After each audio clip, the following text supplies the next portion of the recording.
إن الحمد لله نحمده ونستعينه ونؤمن به ونتوكل عليه ونعوذ بالله من شرور أنفسنا ومن سيئات أعمالنا من يهد الله فهو المهتد ولن تجد له وليا مرشدا أشهد أن لا إله إلا الله وحده لا شريك له وأشهد أن محمدًا عبده ورسوله أرسله بالهدى ودين الحق ليظهره على الدين كله ولو كره المشركون اللهم صل على محمد وعلى آل محمد كما صليت على إبراهيم وعلى آل إبراهيم إنك حميد مجيد اللهم بارك على محمد وعلى آل محمد كما باركت على إبراهيم وعلى آل إبراهيم إنك حميد مجيد أما بعد فإن أصدق الحديث كتاب الله وخير الحديث حديث محمد صلى الله عليه وسلم وشر الأمور محدثاتها وكل محدثة بدعة وكل بدعة ضلالة وكل ضلالة في النار أيها الإخوان والأخوات أوصيكم وإياي أولا بتقوى الله സ്നേഹാദരണീയരായ സത്യവിശ്വാസികളെ, സഹോദരി സഹോദരന്മാരെ, ഏകനും അന്യോന്യനുമായ അള്ളാഹുവിൻ്റെ വഹ്ദാനിയത്ത് മുറുകെ പിടിച്ച്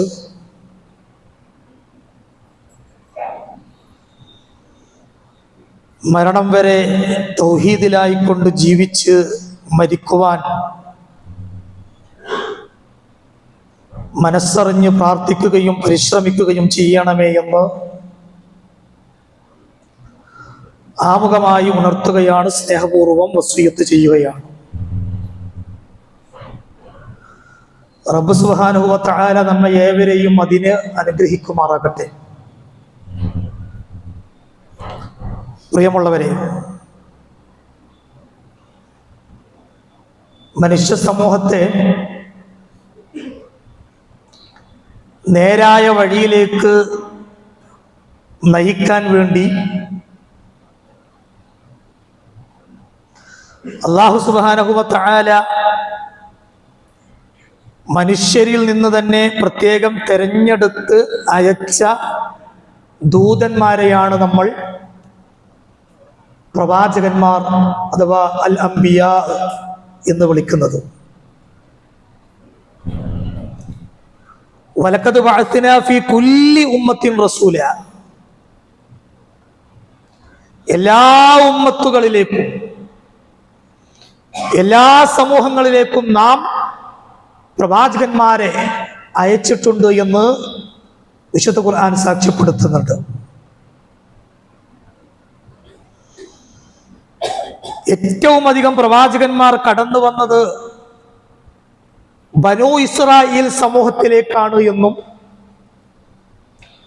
ആ ബനൂ ഇസ്രായേൽ സമൂഹത്തിലേക്ക് കടന്നു വന്ന പ്രവാചകന്മാരിൽ ഏറ്റവും അവസാനത്തെ പ്രവാചകൻ റൂഹുല്ലാഹി ഈസാ അലൈഹിസ്സലാത്തു വസ്സലാം ആണ് എന്നും മുഹമ്മദ് മുസ്തഫ സല്ലല്ലാഹു അലൈഹി വസല്ലമ തങ്ങൾ നമ്മെ പഠിപ്പിക്കുന്നുണ്ട്. മാത്രവുമല്ല, അന്ത്യനാൾ വരെയുള്ള മാനവ സമൂഹത്തിന് അനുഗ്രഹമായി അയക്കപ്പെട്ട അന്തിമ പ്രവാചകനായ മുഹമ്മദ് മുസ്തഫ സല്ലല്ലാഹു അലൈഹി വസല്ലം, ആ പ്രവാചകന്റെ മുൻപായി കടന്നു വന്ന പ്രവാചകൻ കൂടിയാണ് ആര്? ഈസാ നബി. ഈസാ നബിക്കും മുഹമ്മദ് നബിക്കും ഇടയിൽ ഒരു പ്രവാചകനും ഈ ഭൂമുഖത്തേക്ക് കടന്നു വന്നിട്ടില്ല എന്ന് റസൂലുള്ളാഹി സ്വല്ലല്ലാഹു അലൈഹി വസല്ലം തങ്ങൾ നമ്മെ പഠിപ്പിക്കുന്നുണ്ട്. പ്രവാചകൻ പറയാണ്, അന ഔലാ അന്നാസി ബിഈസ ഇബ്നു മറിയം, ജനങ്ങളിൽ ഈസാ നബിയുമായി ഏറ്റവും അടുത്ത ബന്ധമുള്ളവൻ ഞാനാണ്. കാരണം ലിഅന്നഹു ലം യകുൻ ബൈനി വബൈനഹു നബിയ്യുൻ, എനിക്കും അദ്ദേഹത്തിനുമിടയിൽ ഒരു പ്രവാചകനും ഈ ഭൂമുഖത്ത് കടന്നു വന്നിട്ടില്ല എന്ന് മുഹമ്മദ് മുസ്തഫ സല്ലല്ലാഹു അലൈഹി വഅലിഹി വസല്ലം. സഹോദരന്മാരെ, നമുക്കറിയാം ഈസാ നബി അലൈഹിസ്സലാത്തു വസ്സലാമയുടെ ജനനം തികച്ചും ഒരു അത്ഭുതമായിരുന്നു എന്ന് ഖുർആനിൽ നിന്ന് നമ്മൾ വായിച്ചറിഞ്ഞവരാണ്, മനസ്സിലാക്കിയവരാണ്. ഒരു പുരുഷന്റെ സ്പർശനമില്ലാതെയാണ് അദ്ദേഹത്തിന്റെ മാതാവ് മറിയം ബീവി റളിയല്ലാഹു അൻഹ അദ്ദേഹത്തെ ഗർഭം ധരിക്കുന്നതും പ്രസവിക്കുന്നതും. അവിവാഹിതയായ നിലയിൽ ഗർഭം ധരിച്ച് പ്രസവിച്ചപ്പോ നാട്ടുകാരൊക്കെ വലിയ ആക്ഷേപത്തിന്റെ, പരിഹാസത്തിന്റെ വാക്കുകൾ അവർക്ക് നേരെ തൊടുത്തുവിട്ടു. സൂറത്ത് മറിയമിലൂടെ അത് അള്ളാഹു വിശദീകരിക്കുന്നുണ്ട്. ആളുകള് മറിയം റളിയല്ലാഹു അൻഹയോട് വെച്ചെന്ന് പറഞ്ഞു, യാ ഉഖ്ത ഹാറൂൻ, ഹാറൂനിന്റെ സഹോദരി, ഹാറൂനിന്റെ സഹോദരിയായ മറിയമേ, മാ കാന അബൂകി ഇംറഅ സൗഇൻ, നിന്റെ പിതാവ് ഒരിക്കലും ഒരു ചീത്ത മനുഷ്യനായിരുന്നില്ല.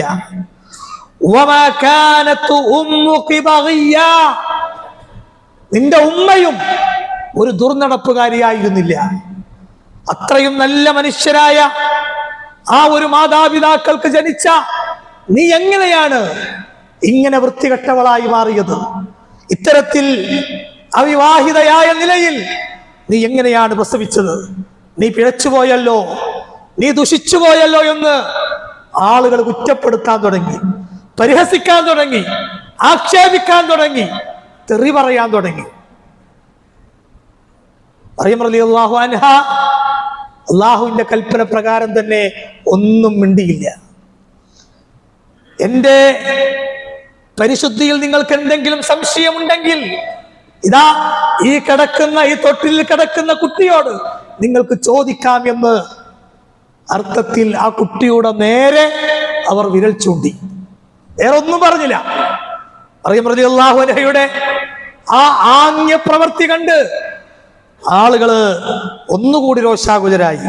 അവർ പറഞ്ഞു, കൈഫ നുകല്ലിമു മൻ കാന ഫിൽ മഹ്ദി സബിയ്യാ, എന്താണ് മറിയമേ, നീ ഞങ്ങളെ പൊട്ടന്മാരാക്കുകയാണോ? ഞങ്ങൾ എന്താ വിഡ്ഢികളാണോ? ഈ തൊട്ടിലിൽ കിടക്കുന്ന ഈ ചോര പൈതൽ എങ്ങനെയാ സംസാരിക്കുക? എന്താ നീ ഉദ്ദേശിക്കുന്നത്? ഇങ്ങനെ അവർ ഒന്നുകൂടി ശക്തമായ രീതിയിൽ ആഘോഷിച്ച് സംസാരിച്ച് നിൽക്കവെയാണ് സുബ്ഹാനല്ലാഹ്, അല്ലാഹുവിന്റെ മഹത്തരമായ മുഅ്ജിസത്ത് ഈസാ നബി അലൈഹിസ്സലാത്തു വസ്സലാമയിലൂടെ പ്രകടമാകുന്നത്. ആ തൊട്ടിലിൽ കിടക്കുന്ന ആ ചോര പൈതൽ സംസാരിക്കാൻ തുടങ്ങുകയാണ്. എന്താ പറയുന്നത്? അതും സൂറത്തുൽ മറിയമിൽ തന്നെ ശേഷം കാണാം. ഈസാ നബി തൊട്ടിലിൽ കിടന്ന് സംസാരിക്കാൻ തുടങ്ങി. ഇന്നി അബ്ദുല്ലാഹ്, ജനങ്ങളെ, എന്റെ മാതാവിന്റെ പരിശുദ്ധിയിൽ നിങ്ങൾക്ക് സംശയമുണ്ടെങ്കിൽ നിങ്ങൾ അവരെ കുറ്റപ്പെടുത്തണ്ട, നിങ്ങൾ അവർക്കെതിരെ ആക്ഷേപഹാസ്യങ്ങൾ നിങ്ങൾ ചൊരിയണ്ട. ഇന്നി അബ്ദുല്ലാഹ് ആതാനിയൽ കിതാബ വജഅലനി നബിയ്യാ, ഞാൻ അല്ലാഹുവിന്റെ അടിമയാണ്, എന്നെ അല്ലാഹു ഒരു നബിയായി തെരഞ്ഞെടുത്തിരിക്കുന്നു, എനിക്ക് അല്ലാഹു ധാരാളം അനുഗ്രഹങ്ങൾ തന്നിരിക്കുന്നു, ഞാൻ മരിക്കുന്നത് വരെ നമസ്കാരവും സകാത്തും നിലനിർത്താൻ എന്റെ റബ്ബ് എന്നോട് കൽപ്പിച്ചിരിക്കുന്നു എന്നിങ്ങനെ തൊട്ടിലിൽ കിടന്ന് ആ ചോര പൈതൽ സംസാരിക്കാൻ തുടങ്ങി. സഹോദരന്മാരെ, എന്താണ് ഈസാ നബി അലൈഹിസ്സലാത്തു വസ്സലാമയുടെ ഈ അത്ഭുതകരമായ ജനനത്തിലൂടെ നമ്മൾ മനസ്സിലാക്കേണ്ട ഒരു പാഠം എന്താ? അല്ലാഹു അവന് എന്തൊന്ന് ഉദ്ദേശിക്കുന്നുവോ, അവൻ എന്തൊരു സൃഷ്ടിപ്പ് നടത്താൻ അവൻ ഉദ്ദേശിക്കുന്നുവോ അവനതിന് ഒരു പ്രയാസവുമില്ല. അവന് ഏതൊരു സൃഷ്ടിപ്പും പൂർത്തിയാക്കാൻ ഒരു പ്രയാസവുമില്ല എന്നുള്ളത് തന്നെയാണ്.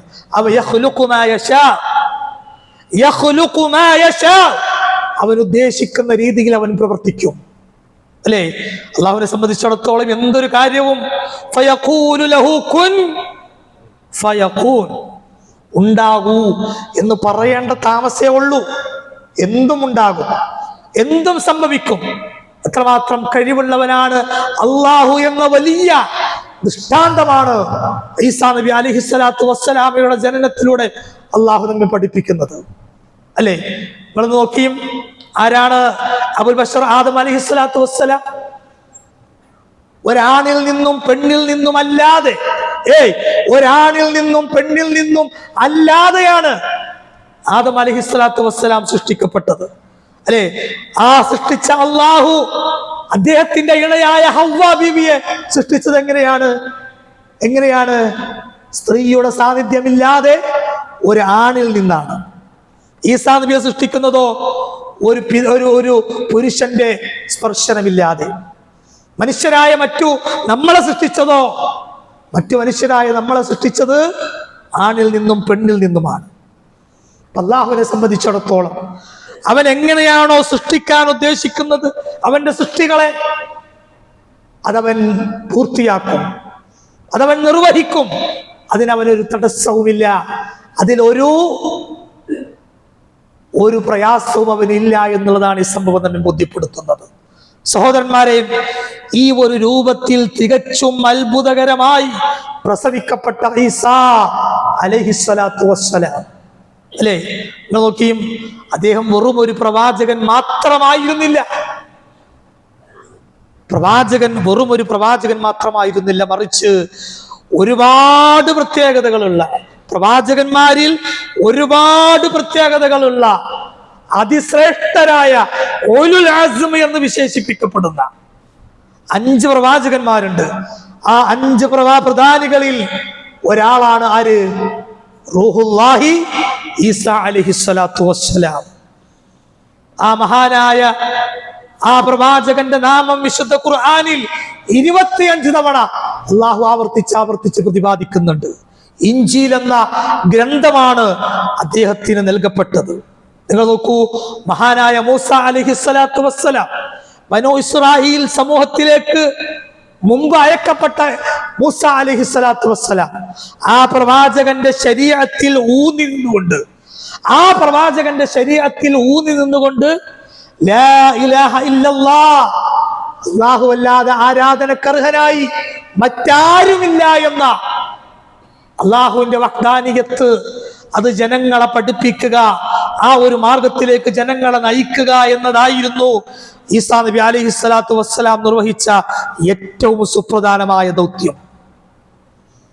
സഹോദരന്മാരെ, അദ്ദേഹം ഒരു പ്രവാചകനാണ്, അള്ളാഹുവിന്റെ ദൂതനാണ് എന്ന് ജനങ്ങൾക്ക് ബോധ്യപ്പെടാൻ വേണ്ടി അതിന് സഹായകമായ ഒരുപാട് അത്ഭുതകരമായ മുഅ്ജിസത്തുകൾ, അമാനുഷികമായ കഴിവുകൾ നൽകപ്പെട്ട വ്യക്തിത്വം കൂടിയായിരുന്നു ഈ പ്രവാചകനായ ഈസാ നബി അലൈഹിസ്സലാത്തു വസ്സലാം. വിശുദ്ധ ഖുർആനിൽ അത് ധാരാളമായി വിശദീകരിക്കുന്നുണ്ട്. കളിമണ്ണ് കൊണ്ട് ഒരു പക്ഷിയുടെ രൂപമുണ്ടാക്കി അതിലേക്കൊന്ന് ഊതിയാൽ അതിന് ജീവൻ വന്ന് അത് പാറിപ്പോകുമായിരുന്നു. അന്ധത ബാധിച്ച മനുഷ്യന്മാർ, വെള്ളപ്പാണ്ട് ബാധിച്ച മനുഷ്യന്മാർ, ശാരീരികമായി അത്തരത്തിലുള്ള രോഗാവസ്ഥയിൽ എത്തി നിൽക്കുന്ന മനുഷ്യന്മാർ, അല്ലെങ്കിൽ പ്രയാസകരമായ അവസ്ഥയിൽ എത്തി നിൽക്കുന്ന മനുഷ്യന്മാർ, ആ മനുഷ്യന്മാരെ ഈസാ നബി ഒന്ന് തടവിയാൽ അവരുടെ അന്ധത നീങ്ങുമായിരുന്നു, അവരുടെ വെള്ളപ്പാണ്ട് നീങ്ങുമായിരുന്നു. എന്തിനേറെ പറയണം, ചില സന്ദർഭങ്ങളിൽ മരിച്ചവരെ ജീവിപ്പിക്കാൻ വരെയുള്ള മുഅ്ജിസത്ത് പോലും, അമാനുഷികമായ കഴിവുകൾ പോലും ഈസാ അലൈഹിസ്സലാത്തു വസ്സലാമക്ക് നൽകപ്പെട്ടതായി അള്ളാഹുവിന്റെ കലാം വിശുദ്ധ ഖുർആൻ സാക്ഷ്യപ്പെടുത്തുന്നുണ്ട്. സഹോദരന്മാരെ, ഇങ്ങനെ ഒട്ടനേകം സവിശേഷതകളുള്ള മഹാനായ പ്രവാചകനാണ്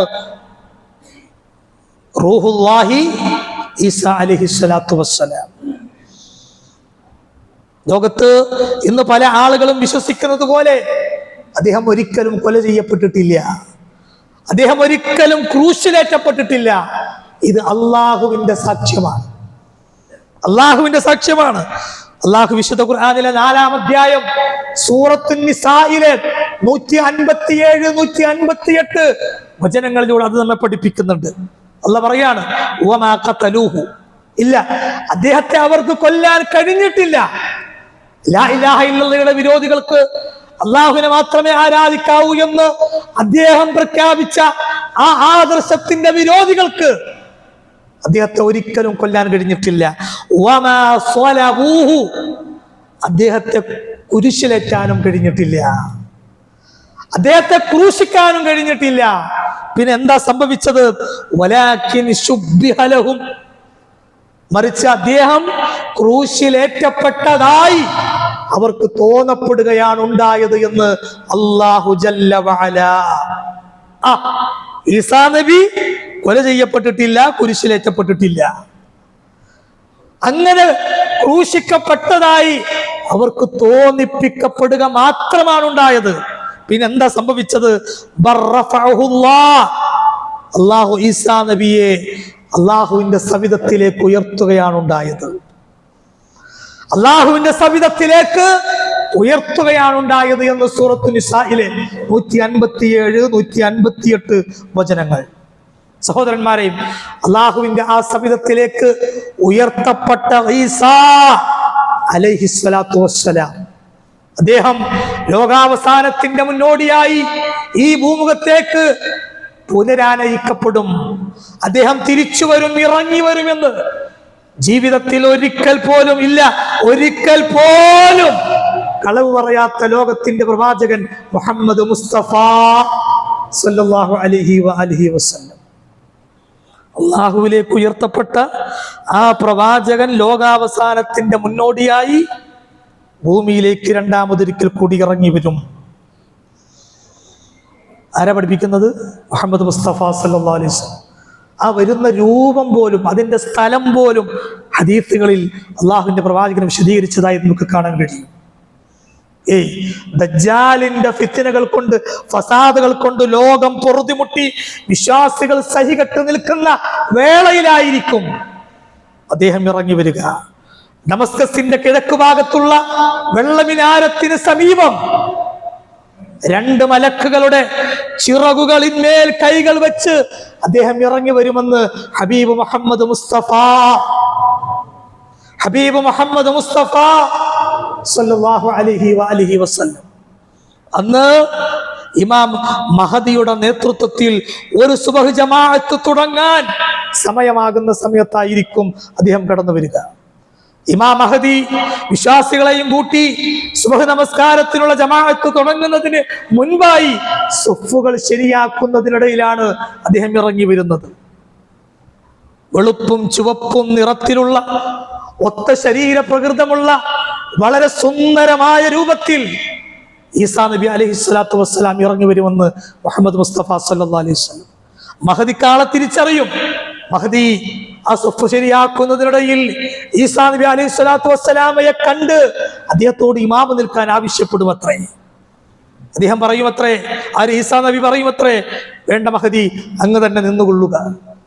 അങ്ങനെ ഇമാം മഹദിയുടെ അദ്ദേഹം നേതൃത്വം നൽകുന്ന ജമാഅത്തിൽ ഒരു മഅ്മൂമായി അദ്ദേഹവും അതിൽ പങ്കെടുക്കുമെന്ന് മുഹമ്മദ് മുസ്തഫ സല്ലല്ലാഹു അലൈഹി വസല്ലം.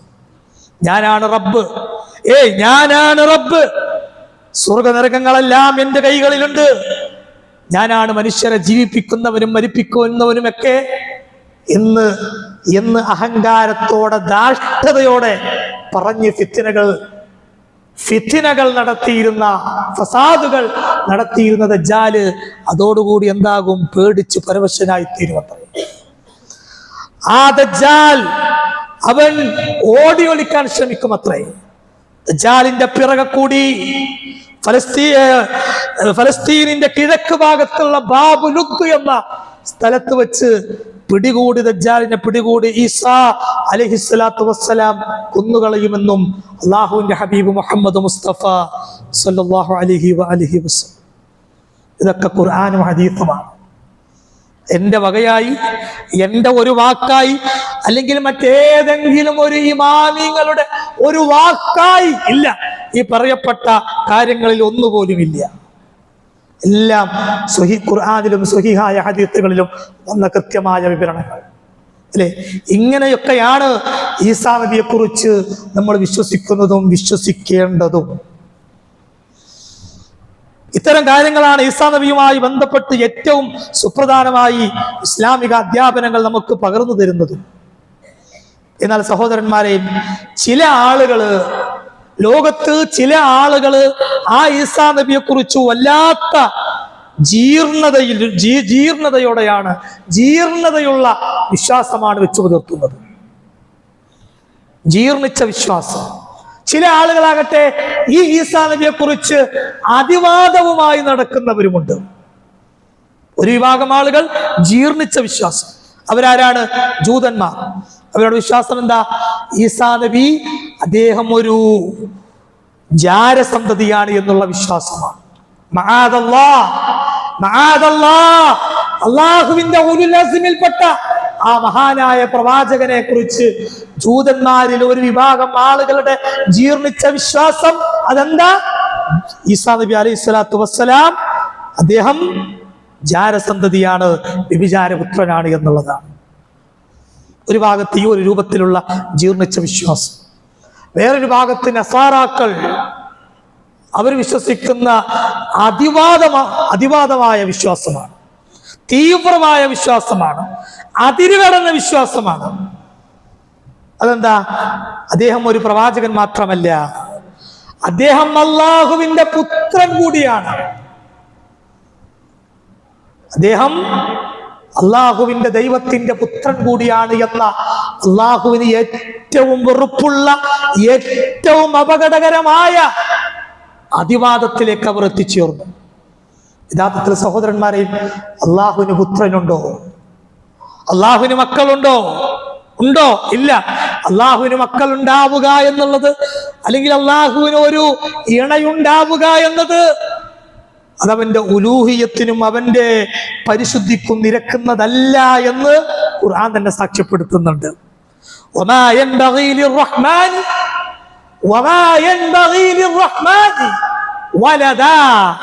അള്ളാഹുവിനൊരു കുട്ടി ഉണ്ടാവുക എന്നത് അള്ളാഹുവിന്റെ അസ്തിത്വത്തിനും അവന്റെ പരിശുദ്ധിക്കും അവന്റെ ഉലൂഹിയത്തിനും നിരക്കാത്ത, അതിന് അനുയോജ്യമല്ലാത്ത കാര്യമാണ് എന്ന് അള്ളാഹു തന്നെ നമ്മെ ഓർമ്മപ്പെടുത്തുന്നുണ്ട് അല്ലെ. അള്ളാഹുവിന് പുത്രനില്ല, പുത്രനുണ്ട്. ആ പുത്രനാണ് ഈസാ നബി എന്ന വിശ്വാസം അത് അതിവാദമാണ്, അതിരുകടന്ന വിശ്വാസമാണ്, തീവ്രമായ വിശ്വാസമാണ്. ആ വിശ്വാസം നമുക്കൊരിക്കലും പാടില്ല. മറിച്ച് ഖുർആനിലൂടെ അള്ളാഹുവിനെ കുറിച്ച്, അവന്റെ അസ്തിത്വത്തെ കുറിച്ച് വളരെ കൃത്യമായി അള്ളാഹു നമ്മെ പഠിപ്പിച്ചിട്ടുണ്ട്. വിശുദ്ധ ഖുർആനിലെ 1/3 എന്ന് പറയപ്പെട്ടൊരു അധ്യായമുണ്ട്. വിശുദ്ധ ഖുർആൻ 3 ഭാഗമാക്കി തിരിച്ചാൽ അതിന്റെ ഒരു ഭാഗമായി മാത്രം ഉൾക്കൊള്ളാൻ പര്യാപ്തമായ ഒരു സൂറത്താണ് ഇത്, സൂറത്തുൽ ഇഖ്ലാസ്.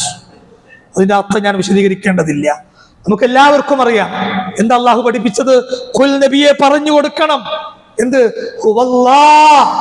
ഹുവല്ലാഹു അഹദ്, അവൻ അള്ളാഹു ഏകനാണ്. അല്ലാഹു സമദ്, അള്ളാഹു നിരാശ്രയനാണ്, ഒരാളുടെയും ആശ്രയം ആവശ്യമില്ലാത്തവനാണ്. തീർന്നില്ല. ലം യലിദ് വലം യൂലദ്, അവന് പുത്രനില്ല, അവൻ ഒരാളുടെയും പുത്രനുമല്ല. ലം യലിദ് വലം യൂലദ്, അവന് പുത്രനില്ല, അവൻ ഒരാളുടെയും പുത്രനുമല്ല. അവന് മക്കളില്ല, അവൻ ഒരാളുടെയും ബാപ്പയുമല്ല, പിതാവുമല്ല. വലം യകുൽ ലഹു കുഫുവൻ അഹദ്, അവന് തുല്യനായി വേറെ ഒരാളുമില്ല.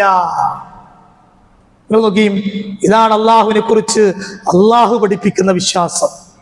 ഈ വിശ്വാസത്തിൽ നിന്ന് മാറി ഈസാ അലൈഹിസ്സലാത്തു വസ്സലാമയെ അള്ളാഹുവിന്റെ പുത്രനായി, ദൈവത്തിന്റെ മകനായി ആ നിലയിൽ കണ്ട ഈ ആളുകൾ ഈസാ നബി പഠിപ്പിച്ച ശുദ്ധമായ തൗഹീദിൽ നിന്ന് വ്യതിചലിച്ച ആളുകളാണ്. ആ ഏകനായ പിതാവും പുത്രനുമല്ലാത്ത ഏകനായ ആ അള്ളാഹുവിനെ മാത്രമേ വിളിച്ച് പ്രാർത്ഥിക്കാവൂ എന്ന ആ തൗഹീദിന്റെ മാർഗം കൈവടിഞ്ഞവരാണ് നസാറാക്കള്. ആ ആളുകൾ പറഞ്ഞ ഈ അതിവാദം, അതിന്റെ ഗൗരവം വല്ലാത്ത ഗൗരവത്തോടെയാണ് ഖുർആൻ പഠിപ്പിക്കുന്നത്. വളരെ കൃത്യമായി അത് അല്ലാഹു ഖുർആൻ പഠിപ്പിക്കുന്നുണ്ട്. തകാദു സ്സമാവാതു യതഫത്തറന മിൻഹു വതൻശഖുൽ അർളു വതഖിറുൽ ജിബാലു ഹദ്ദാ. ആകാശങ്ങൾ പൊട്ടിപ്പിളരുമാറ്, ഭൂമി വിണ്ടുകീറുമാറ്, പർവ്വതങ്ങൾ പൊടിഞ്ഞു നശിക്കുമാറ്, ഇടിഞ്ഞു പൊളിഞ്ഞു നശിക്കുമാറ് ഗൗരവമുള്ള വലിയ ആരോപണമാണത്. ഏത്? അല്ലാഹു ഒരു പുത്രനെ സ്വീകരിച്ചിരിക്കുന്നു എന്നുള്ളത്. മനുഷ്യന്മാർക്ക് അവരുടെ വായ കൊണ്ട് പറയാൻ അത് എളുപ്പമായിരിക്കാം. പക്ഷേ ആകാശഭൂമികൾക്ക്, ഈ പ്രപഞ്ചത്തിനൊട്ടാകെ ഉൾക്കൊള്ളാൻ പറ്റാത്ത വിധത്തിലുള്ള വലിയൊരു ആരോപണമാണ് ആ ഒരു വിശ്വാസവും ആ പറച്ചിലുമെന്ന് അള്ളാഹു വളരെ കൃത്യമായി സൂറത്ത് മറിയമിലൂടെ നമ്മെ പഠിപ്പിക്കുന്നു. ഈ വിശുദ്ധ ഖുർആൻ അവതരിക്കപ്പെട്ടതിന്റെ വിവിധങ്ങളായ ഉദ്ദേശ ലക്ഷ്യങ്ങളിൽ ഒന്ന് തന്നെ ഈ ഒരു വാദത്തെ ചെറുക്കാൻ വേണ്ടിയാണ്. നമ്മളിതാ ഈ ജുമഅക്ക് ഞാൻ ഈ മിമ്പറിൽ കയറുന്നതിന് മുൻപായി ഞാനും നിങ്ങളും ഓതി തീർത്ത വിശുദ്ധ ഖുർആനിലെ 18-ാം അധ്യായം സൂറത്തുൽ കഹ്ഫ്, ആ കഹ്ഫിന്റെ ആദ്യ ഭാഗത്ത് കാണാം ഖുർആൻ എന്തിനാ അവതരിച്ചത് എന്നുള്ളത്. അൽഹംദുലില്ലാഹില്ലദീ അൻസല അലാ അബ്ദിഹിൽ കിതാബ വലം യജ്അൽ ലഹു ഗിവജാ.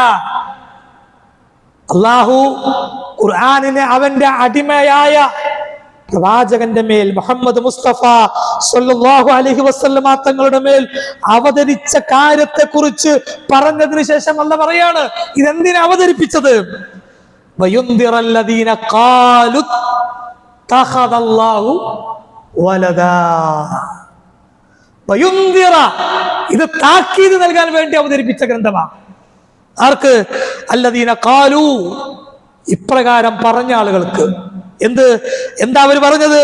ഇത്തഖദല്ലാഹു വലദാ, അല്ലാഹു ഒരു പുത്രനെ സ്വീകരിച്ചിരിക്കുന്നു, അല്ലാഹുവിനൊരു മകനുണ്ട് എന്ന് പറഞ്ഞ ആ വലിയ ആരോപണം, ദുരാരോപണം നടത്തിയ ആ മനുഷ്യന്മാർക്ക് താക്കീത് നൽകാൻ വേണ്ടി അയക്കപ്പെട്ടതാണ്, ഇറക്കപ്പെട്ടതാണ് ഈ വിശുദ്ധ ഖുർആൻ എന്ന് സൂറത്തുൽ കഹ്ഫിന്റെ ആദ്യ ഭാഗത്ത് നമ്മൾ ഇന്ന് ഓതി തീർത്തു.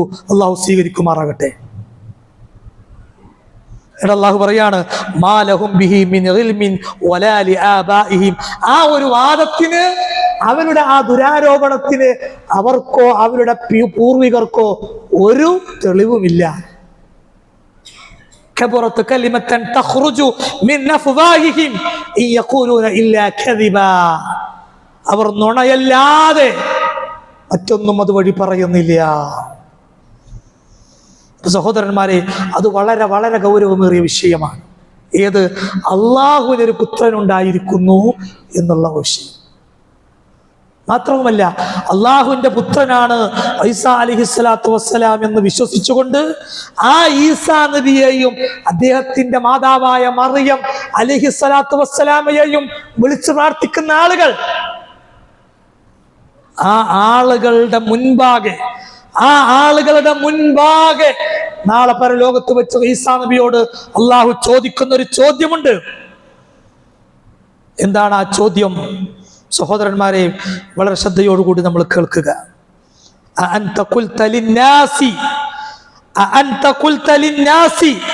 അല്ല ഈസാ, താങ്കളാണോ ജനങ്ങളോട് ഇപ്രകാരം പറഞ്ഞത്? എന്ത് നിങ്ങൾ എന്നെയും എൻ്റെ മാതാവിനെയും നിങ്ങൾ അള്ളാഹുവിന് പുറമെ ആരാധിച്ചു കൊള്ളുക, വിളിച്ചു തേടിക്കൊള്ളുക എന്നത് ഈസാ അങ്ങാണോ അങ്ങയുടെ സമൂഹത്തെ പഠിപ്പിച്ചത്? അങ്ങാണോ അങ്ങയുടെ സമൂഹത്തിന്റെ മുമ്പിൽ പറഞ്ഞത്? അപ്പോ ഈസാ അലൈഹിസ്സലാത്തു വസ്സലാം തിരിച്ചു പ്രതികരിക്കുമത്രേ, പടച്ചോനെ ഞാൻ എങ്ങനെയാണത് പറയുക? റബ്ബേ ഞാൻ എങ്ങനെ അത് പറയും? എനിക്കത് പറയാനുള്ള ഒരു അവകാശവും, എനിക്കങ്ങനെ പറയാനുള്ള ഒരു അവകാശവും റബ്ബേ ഇല്ലല്ലോ. എന്ന് മാത്രമല്ല, ഞാൻ അങ്ങനെ പറഞ്ഞിട്ടുണ്ടെങ്കിൽ റബ്ബേ നീ അത് അറിയുമായിരുന്നില്ലേ? ഈസാ നബി അങ്ങനെ പറഞ്ഞിട്ടില്ല എന്ന് അള്ളാഹുവിന് അറിയാൻ, ബോധ്യമുണ്ട്. പക്ഷെ ഇത് ഈസാ നബിയെ വിളിച്ചു തേടിയ മനുഷ്യന്മാരെ അവരെ ബോധ്യപ്പെടുത്താൻ വേണ്ടിയുള്ള ചോദ്യമാണ്. സഹോദരന്മാരെ, ഈസാ നബി പറയും, റബ്ബേ എന്നെ വിളിച്ചു തേടാൻ, എൻ്റെ മാതാവിനെ വിളിച്ചു തേടാൻ ഞാൻ കൽപ്പിച്ചിട്ടില്ല, പറഞ്ഞിട്ടില്ല, എനിക്കതിന് എന്ത് അവകാശമാണുള്ളത്? ഈസാ നബി മാത്രമല്ല കേട്ടോ, അള്ളാഹുവിന് പുറമെ ലോകത്ത് നമ്മൾ ആരെയൊക്കെ വിളിച്ചു തേടുന്നുണ്ടോ അവരൊക്കെ നിഷേധിക്കും, ഇല്ല റബ്ബേ ഞങ്ങളെ വിളിച്ചു തേടാൻ ഞങ്ങൾ പറഞ്ഞിട്ടില്ല. മുഹീദ്ദീൻ ശൈഖാകട്ടെ, ബദരീങ്ങളാകട്ടെ, അമ്പുറത്തങ്ങളാവട്ടെ, ആരാവട്ടെ, അള്ളാഹു അല്ലാത്ത അവന്റെ മഖ്ലൂക്കുകളിൽ ആരെ വിളിച്ച് നമ്മൾ കാര്യങ്ങൾ, പ്രാർത്ഥനകൾ നടത്തുന്നുണ്ടെങ്കിൽ അവരൊക്കെ ഞങ്ങളത് പഠിപ്പിച്ചിട്ടില്ല റബ്ബേ എന്ന് നിഷേധിക്കുമെന്ന് ഈ ആയത്തിന്റെ തഫ്സീറിൽ മുഫസ്സിരീങ്ങൾ വിശദീകരിക്കുന്നുണ്ട്. അതുകൊണ്ട് ഈസാ നബി പഠിപ്പിച്ച ശുദ്ധമായ തൗഹീദ്, ഈസാ നബിയെ കുറിച്ചുള്ള ശരിയായ വിശ്വാസം, ആ വിശ്വാസവും ആ മൻഹജും ആ ഒരു രീതിശാസ്ത്രവും ആ ഒരു മെത്തഡോളജിയും അതാണ് അന്ത്യപ്രവാചകനായ മുഹമ്മദ് മുസ്തഫ സല്ലല്ലാഹു അലൈഹി വസല്ലം തങ്ങളും നമ്മെ പഠിപ്പിച്ചത്. ആ മാർഗം നമ്മൾ മുറുകെ പിടിക്കുക. ആ മാർഗത്തിലായിക്കൊണ്ട് തൗഹീദിലായിക്കൊണ്ട് ജീവിച്ചു മരിക്കാൻ റബ്ബ് സുബ്ഹാനഹു വ തആല നമ്മേവരെയും അനുഗ്രഹിക്കുമാറാകട്ടെ.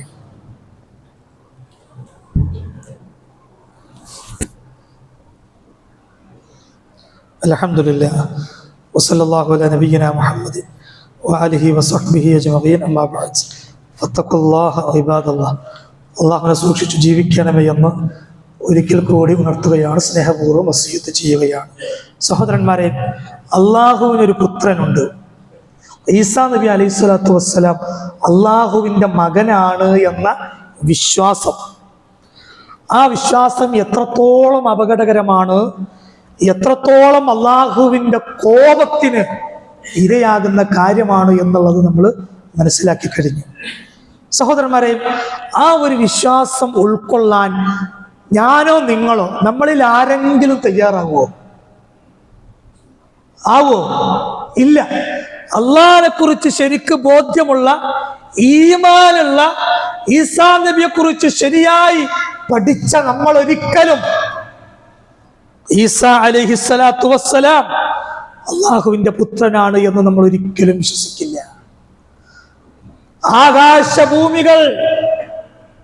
ആകാശഭൂമികൾ അല്ല, ഈ പ്രപഞ്ചം ഒന്നടങ്കം നശിക്കാൻ മാത്രം, തകർന്നു വീഴാൻ മാത്രം ഗുരുതരമായ ഏറ്റവും വലിയ ആരോപണം അള്ളാഹു ഒരു പുത്രനെ സ്വീകരിച്ചിരിക്കുന്നു എന്ന ആരോപണം അല്ലേ? ആ ഒരു വിശ്വാസം ഉൾക്കൊള്ളാൻ ഞാനും നിങ്ങളും ഒരിക്കലും തയ്യാറാവില്ല അല്ലെ? നമ്മുടെ ജീവൻ പോകേണ്ടി വന്നാലും ഇല്ല. അള്ളാഹു അഹദ്, അള്ള ഏകനാണ്, അവന് പിതാവില്ല, പുത്രനില്ല എന്ന് നമ്മൾ ഉറച്ചു പറയണം. അള്ളാഹു ആ വിശ്വാസത്തിൽ നമ്മെ അടിയുറപ്പിച്ച് നിർത്തുമാറാകട്ടെ. ഓക്കെ, ശരി. എന്നാൽ രണ്ടാമത്തെ ചോദ്യം, അള്ളാഹുവിന് ഏറ്റവും വെറുപ്പുള്ള ഈ ഒരു വിശ്വാസം ഉണ്ടല്ലോ, ഈസാ നബി അള്ളാഹുവിന്റെ പുത്രനാണ് എന്ന ആ ഒരു വിശ്വാസം, ആ ഈസാ നബിയുടെ ജനനവുമായി ബന്ധപ്പെട്ട് നടക്കുന്ന, അഥവാ ഈ വിശ്വാസത്തെ അടിത്തറയാക്കി നടത്തുന്ന ആഘോഷങ്ങൾ, അദ്ദേഹത്തിന്റെ ജനനവുമായി ബന്ധപ്പെട്ട ആഘോഷങ്ങൾ, ആ ആഘോഷങ്ങളുമായി ബന്ധപ്പെട്ടൊരു മുസ്ലിമിന് അതിൽ പങ്കുചേരാൻ കഴിയുമോ?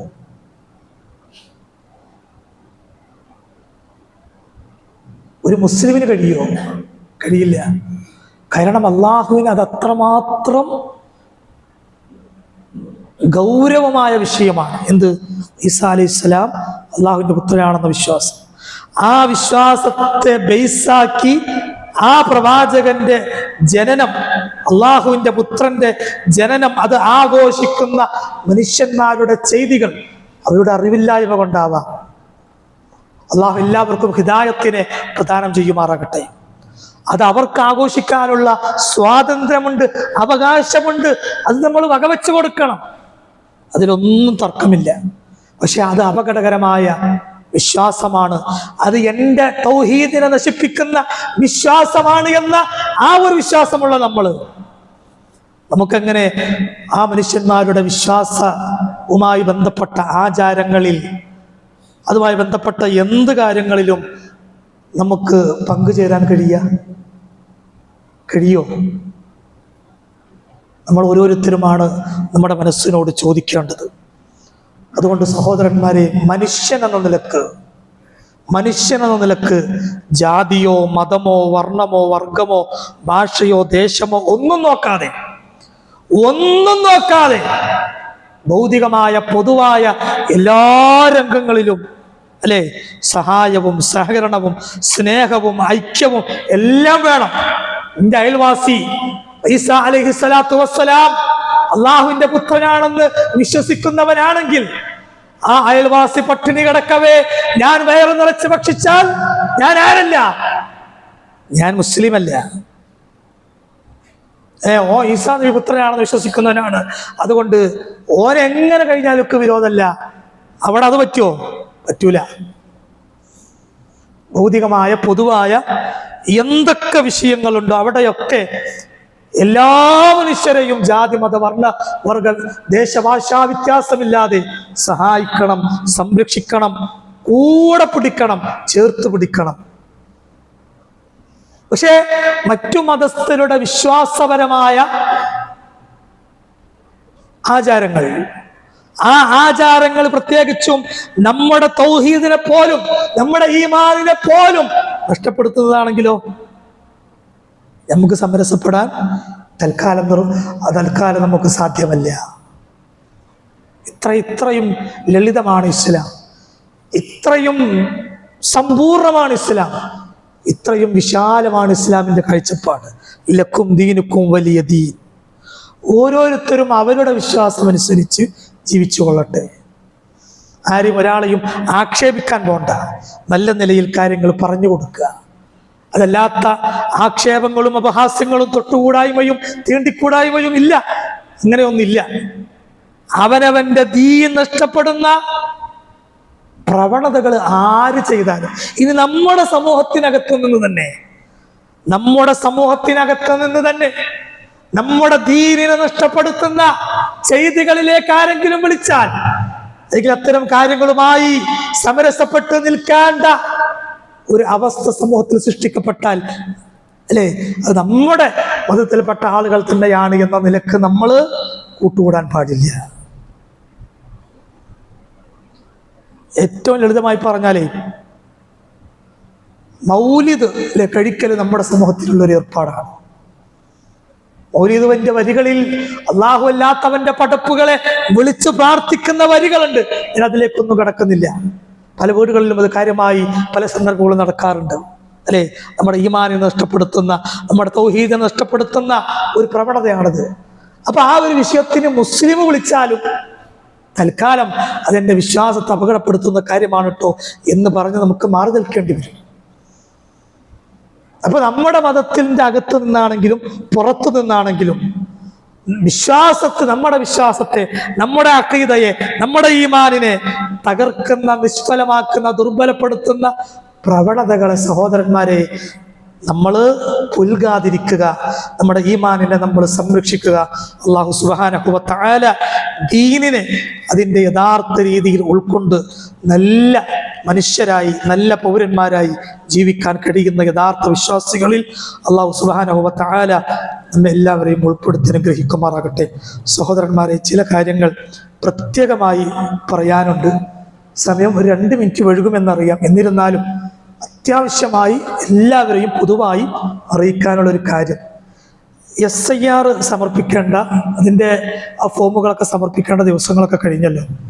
പിന്നെ ഏകദേശം അത് സ്വീകരിക്കപ്പെട്ട്, ആ സമർപ്പിക്കപ്പെട്ട SIRന്റെ ഫോമുകളൊക്കെ സ്വീകരിക്കപ്പെട്ട് പിന്നെ ആ ഇലക്ഷൻ ലിസ്റ്റിൽ പേര് ചേർക്കപ്പെട്ടവരുടെ ലിസ്റ്റ് പ്രസിദ്ധീകരിക്കപ്പെട്ടിട്ടുണ്ട് എന്നാണ് അറിയാൻ കഴിഞ്ഞത്. അപ്പോൾ നമ്മളെല്ലാവരും അത് പോയി ഒന്ന് ചെക്ക് ചെയ്യുക. അതുമായി ബന്ധപ്പെട്ട ലിങ്കുകളിൽ, സൈറ്റുകളിൽ നമ്മൾ ചെക്ക് ചെയ്യുക. പിന്നെ പല കാരണങ്ങളാലും, ഏകദേശം പറയുന്നത് 25 ലക്ഷത്തോളം എന്നുള്ളതാണ്, പല കാരണങ്ങളാലും ആ സൈറ്റിൽ അഥവാ ആ ഒരു ലിസ്റ്റിൽ പേര് വരാതെ പോയ ആളുകളുമുണ്ട്.